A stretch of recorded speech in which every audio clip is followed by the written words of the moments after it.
The question of bootlegs and royalty payments. Original vinyl only, bootlegs, and the ethics of musical stewardship, a critical examination. By S. C. Sayles. Abstract.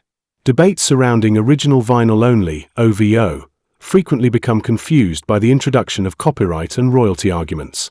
Critics of non-OVO DJing often contend that the use of bootlegs is unethical because it deprives artists and rights holders of income, and from this conclude that OVO represents the morally superior position. This paper argues that such reasoning conflates two fundamentally different questions.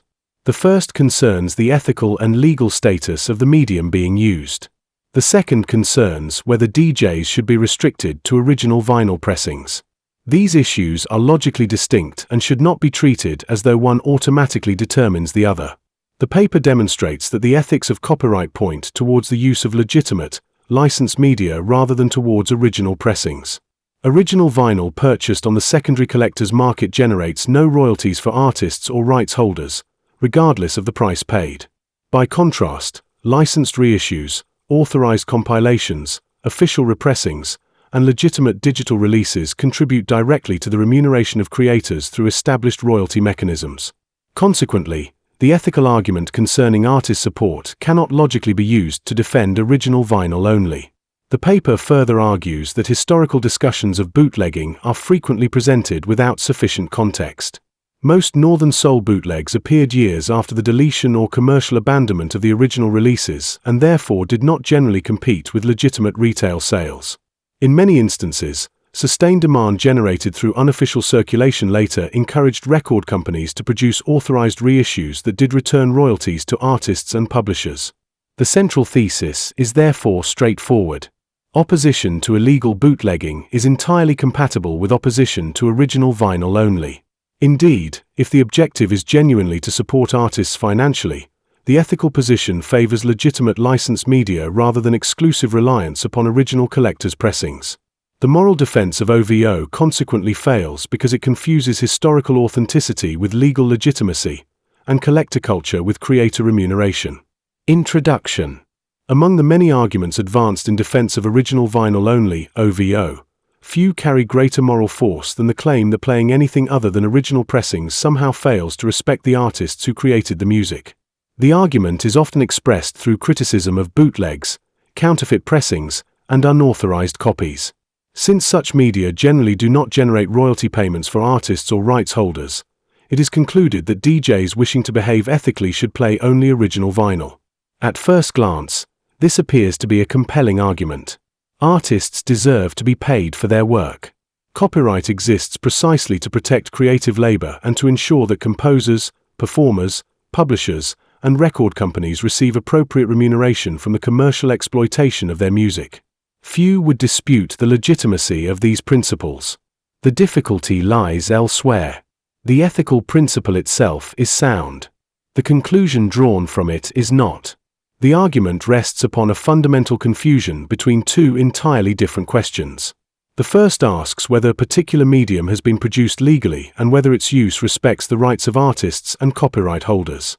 The second asks whether DJs should be restricted to playing only original vinyl pressings at Northern Soul events. These questions are related only superficially. They belong to different domains of discussion. One concerns copyright law and the ethics of intellectual property. The other concerns the cultural rules governing DJ performance. Treating them as though they were interchangeable has produced considerable confusion within discussions of original vinyl only. This confusion is particularly evident when opponents of OVO are assumed automatically to be advocates of illegal bootlegs. Such an assumption is demonstrably false. Many DJs reject original vinyl only while deliberately choosing to play authorized reissues, licensed compilations, official repressings, or legitimate digital releases. Their objection is not to legality but to format exclusivity. Conflating legitimate media with counterfeit media prevents any meaningful discussion of the issues involved. Equally problematic is the assumption that playing an original pressing somehow contributes financially to the artist. In reality, this is almost never the case. Once an original record enters the secondary collector's market, subsequent sales generate no royalties whatsoever. Whether an original single changes hands for £5 or £5,000, the artist receives nothing. The transaction occurs entirely within the collector's economy, a closed market in which money circulates between buyers and sellers without returning to the original creators. This observation immediately raises an important question.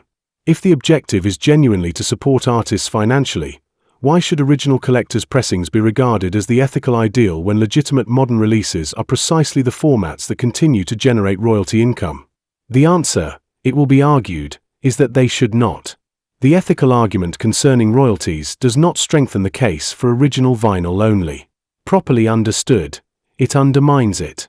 This paper therefore seeks to separate several issues that are frequently merged together within discussions of Northern Soul DJ culture. It distinguishes between legality and originality, between copyright and collector culture, between bootlegs and legitimate reissues, and between historical authenticity and ethical responsibility. Only by maintaining these distinctions is it possible to assess whether appeals to artist remuneration genuinely support original vinyl only or whether they point towards a very different conclusion. The argument developed in the following pages is not a defense of illegal bootlegging. Counterfeit recordings that infringe copyright remain ethically and legally problematic. Rather, it is an examination of whether those legitimate concerns can logically be used to justify the exclusion of authorized media from Northern Soul DJing. It will be argued that they cannot. Indeed, if the welfare of artists is taken seriously, the ethical obligation points not towards original vinyl only but towards the use of legitimate, licensed media in whatever format those releases are made available. One of the arguments raised against my earlier post concerned the non-payment of royalties when bootlegs are pressed or circulated.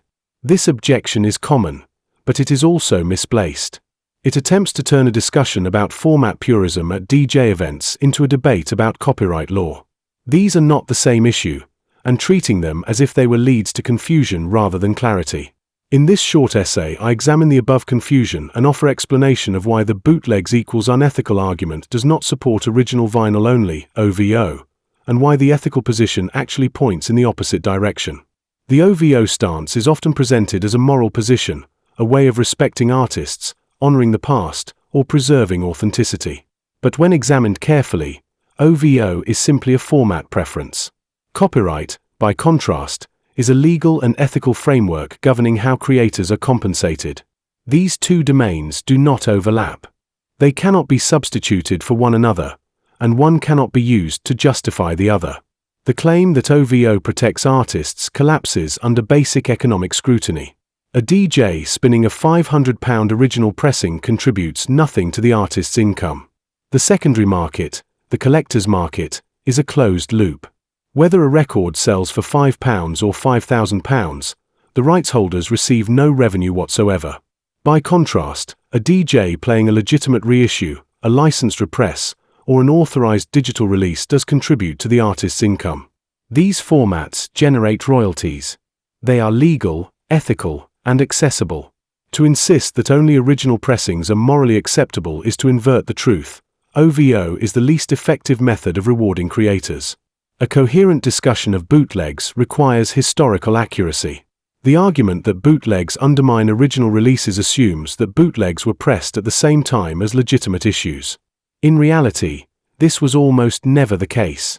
With the notable exception of certain labels controlled by organized crime, vividly documented in Tommy James' memoir Me, The Mob, and The Music, bootlegs were typically pressed years later, long after the original records had been deleted, abandoned, or left unpublished.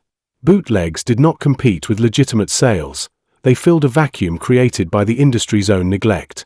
In many cases, a strong bootleg market alerted record companies to renewed interest in a track. This demand frequently led to official reissues, which do pay royalties. Bootlegs, paradoxically, sometimes acted as a cultural barometer, prompting labels to revive music they had long forgotten. The economics of royalties also need to be understood clearly. The collector's market does not reward artists.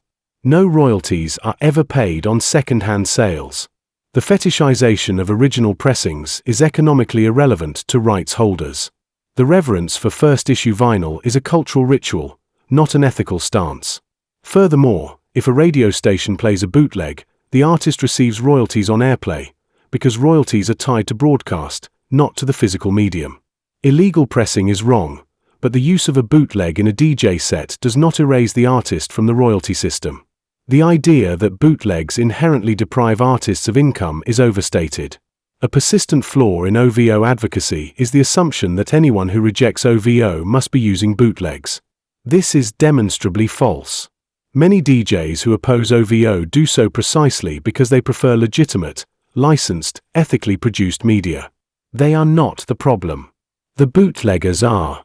Conflating legitimate reissues with illegal bootlegs muddies the debate and prevents any coherent approach to the question of DJ formats. The attempt to defend OVO on ethical grounds rests on a fundamental mistake. It treats original format as synonymous with legitimate format. But legitimate formats include authorized digital releases, licensed represses, official reissues, and compilations cleared for use. None of these are original pressings. All of them pay royalties.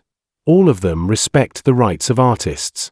OVO, by contrast, respects only the collector's ritual, not the creator's livelihood. If the goal is to reward artists, the ethical stance is simple. Use legitimate media. Avoid illegal bootlegs.